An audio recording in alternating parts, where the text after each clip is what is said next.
Hi everyone, Joe and I are here again today to talk to you about a coaching model. So lots of people that start out in coaching start by coaching around models, and typical ones you may have heard of would be Grow or Oscar.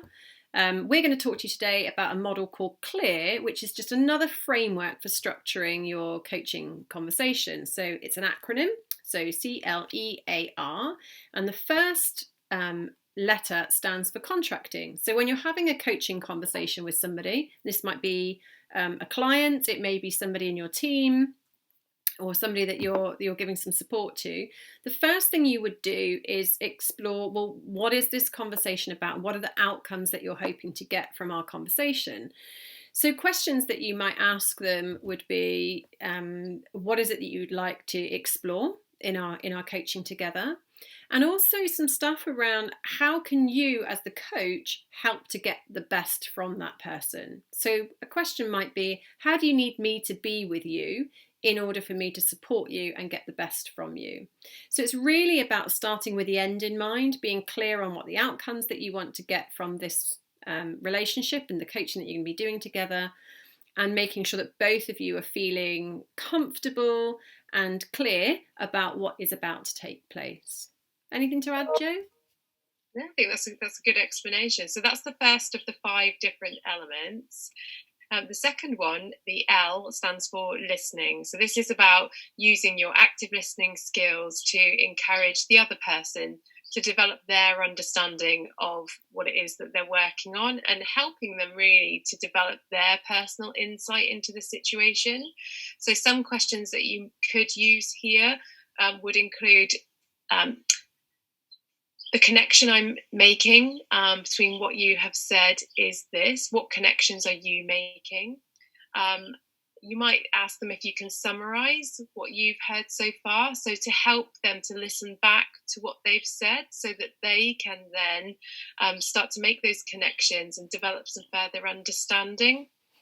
You might be asking them about, how would you summarize this in a nutshell? So helping them to really narrow it down, a bigger topic. So it's about paraphrasing, summarizing, and encouraging them to start to make connections. Yeah, and I think there's power in being listened to. So very often we listen in order to respond, or we listen and we're trying to make sense of what the person is saying by using our own experiences. So outside of coaching, typically you might come back with like, oh, that sounds really awful, I had something similar happen to me. What we're talking about here in coaching is a very different style of listening. As Jay said, it might be using the client's own words and playing that back to them. It's listening without judgment. It's listening without your own frame of reference. You're listening purely to help your client clarify their thinking and to really hear what it is that they are saying. And it's very rare that you get that quality of being listened to. Yeah, so listening to ignite, and also sometimes when you summarize back to the other person what you've heard them say, so using clean language, not adding your own extra words into it, but purely their words. Sometimes the other person says, did I really say that? Mm. And that is a real, that's some evidence to you that they are gaining personal insight, because they haven't realized that they've got into storytelling, and what the words they're using are not actually matching what's going on internally. So that's really useful for them. Yeah. So the third step is exploring. Yeah, and in this step, you're really helping your client to just understand their reality, like what's actually going on for you right now. So you'd be trying to understand the impact that this situation is having on the client. You'd be looking to help the client explore different options that they've tried, or things that they might want to try in the future, or picking out some questions, trying to identify what you think some of the obstacles might be, such as fear or confidence, and just playing with it and saying things like, well, what would you do if you had no fear? Or what would your most confident self do in this situation? To add some resources to them to help them to almost see beyond the obstacle that they have in their path. Yeah. So yeah, definitely about exploring around the topic and throwing around ideas and trying as best you can to keep your own ideas out of it. This is really about helping the client to ignite their own thinking, as Joe said before, through the listening that you'll be doing. Yeah, and you might also explore with them in this area of exploration around what feelings are being triggered for you in this situation. Because it may be somebody that's very good at articulating their thinking, but doesn't have such a strong connection to their emotions. You might ask them, if you couldn't fail, what would you do? Often that's a question that says, well, if I couldn't fail, then I would do this.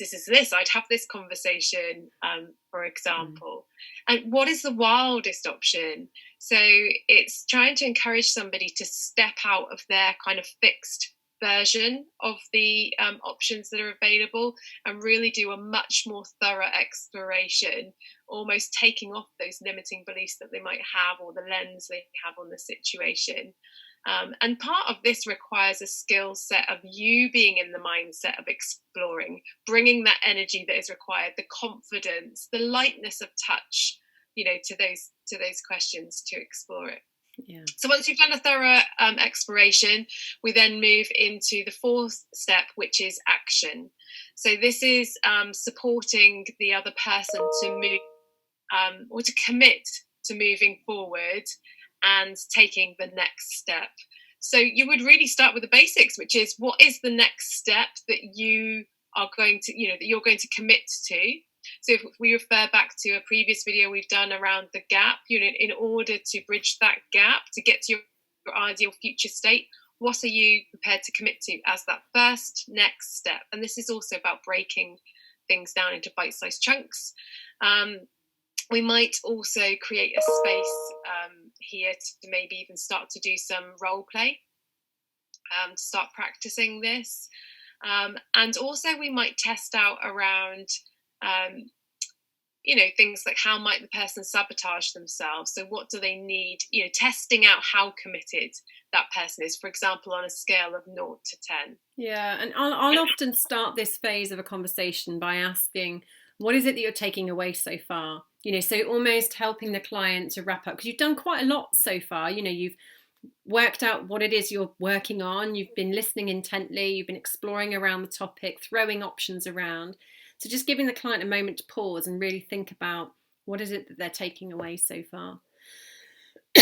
Excuse me. That's the stage, really, isn't it? That's the reflection stage, the reviewing stage, which is all about that taking stock, reinforcing the key learning, the points for reflection. And I think it's an opportunity then for the person to realise and recognise the work that they've already done, the progress maybe they've even made within the conversation that you've had. So actually reflecting on what they've agreed upon. Also about how would you like things to be different in our next coaching, our next conversation? What's worked well for you in this conversation? Is there anything we need to dial up? Is there anything that we need to dial back? Yeah, and I think also in this section, as you're reviewing, it's a chance to, where you've committed your actions. In the reviewing is just to go, so how is this going to make a difference to you?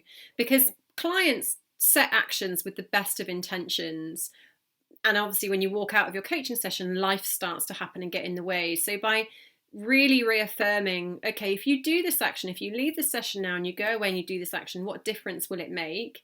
It just helps them to remember, oh yeah, like I am. And that's really where you loop back, isn't it, to the C of clear, back to the contracting. So at the beginning of this session, we talked about this is the outcome that you wanted. This is what we've done today. So you're kind of almost redoing a bit of the summarizing again a bit of the exploration, summarizing the action, checking the commitment, reconfirming the difference that it will make, so that the person leaves that conversation with everything that they need to be able to go and take that next step. Yeah. So that's clear in a nutshell. Yeah. It's a nice model. It's quite fluid. Another model which we've done an old video on before, maybe we'll do an updated one, GROW, is quite structured. So goals, reality, outcomes, way forward. This one I think is a little bit more fluid. It covers the same principles, but adds in those nice things around kind of listening and how to listen and how to kind of share those observations. So give it a try. There's no right or wrong way to coach. It's just about how helpful you can be to somebody, and following a structure can really help to ignite someone's thinking. So yeah, give it a go. See you again sometime. Very much.